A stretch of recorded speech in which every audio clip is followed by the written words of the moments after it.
And of course, this is just my opinion. It should go without saying, but this is just for fun. I really like all reptiles. They're all pretty cool in one way or another, but there are some that I'm going to poke a little bit of fun at. So if you think I'm poking fun at you, I promise I'm not. I'm just, again, having a little bit of fun with it. So let's get to it.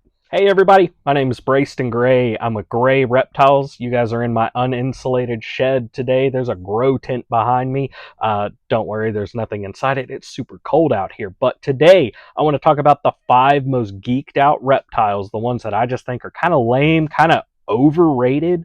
And then I'm going to talk about the 5 alternatives, the locked in, really cool reptiles that I think should be the alternatives. So I hope you guys stick around. Oh, I do have some ground rules. First, I'm not going to be talking about ball pythons. I'm not going to be talking about crested geckos. I'm not going to be talking about bearded dragons, okay? Look, everybody in the world does videos on those. People talk about they love them. People talk about they hate them. We're just going to go with some other stuff that I just think is way more fun to talk about. Okay, so let's get into it. Number 5, oh boy, I'm going to be starting out strong, and you guys are going to hate me, but number 5, I'm going with reticulated pythons. Now, I don't know what it is where everybody thinks that if they own a reticulated python, they're just the coolest person in the world. Listen, I'm in a 12 by 8 uninsulated shed. This is just going to house a few reptiles for me. This wouldn't even be big enough for an adult reticulated python, and people are sticking these things in like 8x4s or something. That's nuts. These snakes can potentially reach almost 20 feet long, sometimes even exceeding that. And people are just sticking them in like racks and tubs and all that stuff.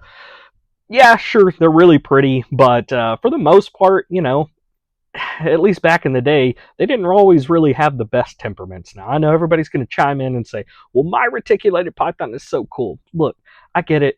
They're pretty, but God, they're huge. I don't have pigs to feed my pet snake. You know, why would I do that? So I want to talk about the cooler alternative.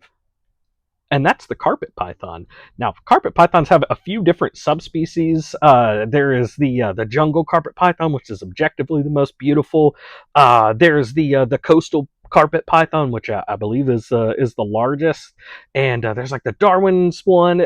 There's like even more, I think. But yeah, point is, they still get pretty big, pretty impressive size, but like they're so much more manageable. And you know, I've always heard the rumors that they can be a little bit of a pain sometimes.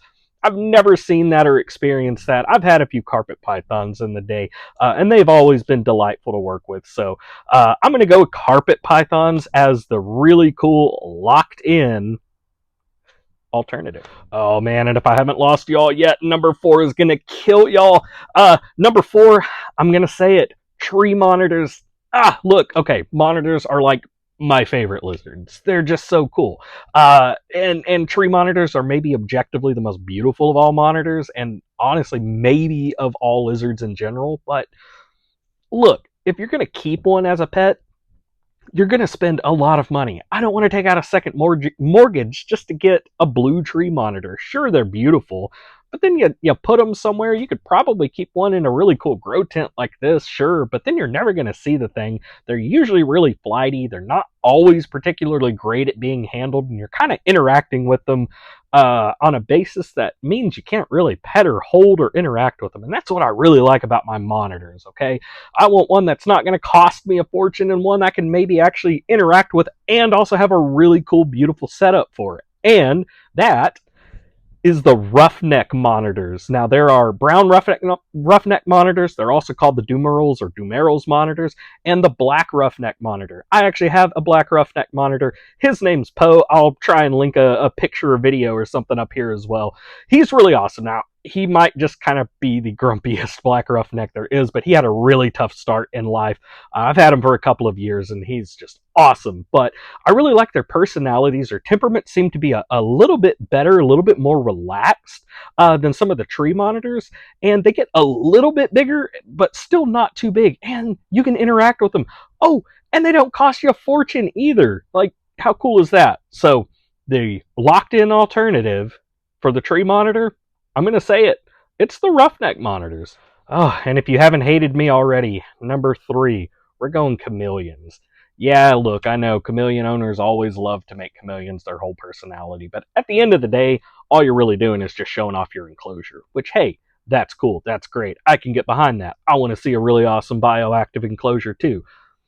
but I also want to have some pets that I can at least see every now and again too, and ones that aren't just going to crash on me for like no reason. Look, I know we're getting captive bred chameleons all the time, but like, good grief, they just crash for no reason.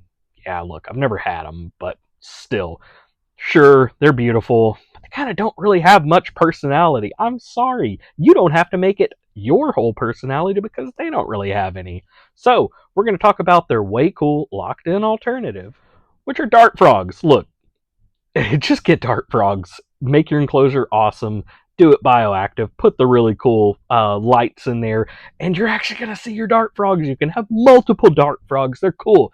Sure, maybe they're not reptiles, but they're the way cooler alternative to chameleons. I'm gonna stand by that. Chameleon lovers, you can come at me. I don't care.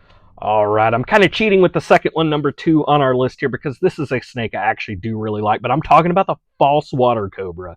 Now, once upon a time, 6, 7 years ago, almost nobody had these things. Then Snake Discovery put out a video, they blew up. Then Klitz Reptiles did a video, they blew up. And now everybody has a false water cobra. There's nothing unique about these guys anymore. And look, I love them. I love colubrids. There's not a colubrid I don't love in some way, but I want something that's a little bit more unique, something that not a lot of people have.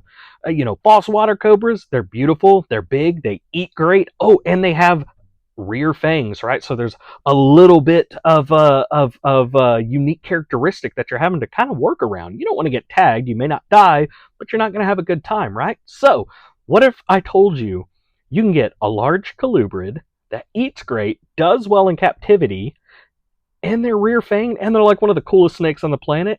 So, what is it?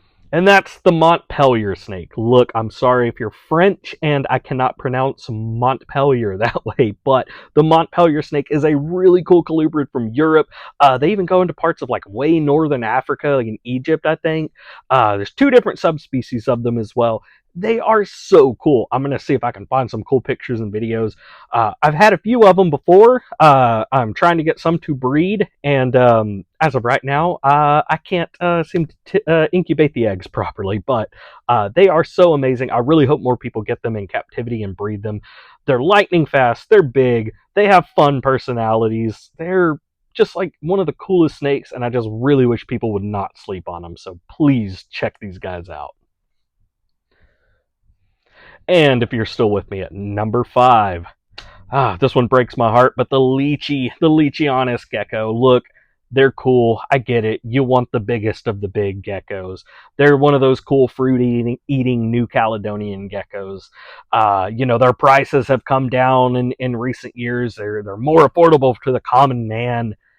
I get all that. I do. I do. But listen, there's a better alternative. Don't be a coward. Get a tokay gecko. Prove you're a real reptile keeper. Just get a tokay gecko. Just do it. Anyway, I hope you all don't hate me now. This was just for fun, but please go ahead and like and subscribe. This was a lot of fun to make. I hope to have some better videos in the future in a better actual insulated shed, and there will be reptiles in here. It's going to be really cool, so I'm excited about that. But yeah, like and subscribe. We'll see you in the next video.